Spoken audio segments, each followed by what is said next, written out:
لا تأكل يوما بشهية فتراك عيون مؤذية، فتحيلك للقصر العيني وتبيت بشر وبلية. وإذا عزموك وذا أمر سيكون كعيد قومية، لا تسرف في لعق صحون ودع الأصناف كما هي. وانظر للحم بعجرفة وتعامل معه بحنية، حتى في بيتك يا صاحي رغم الأحلام الوردية. فمراتك تبدو غافلة لا تضمر حقدا وأذية، تحصي أرغفة تأكلها وتعد عليك الطعمية.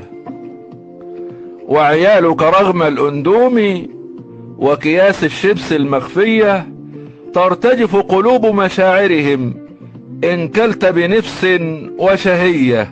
كل نصف رغيف أو ربعه لن تشكو سوء التغذية، وستبقى خفيفا محمودا لن تلبس في البيت قضية.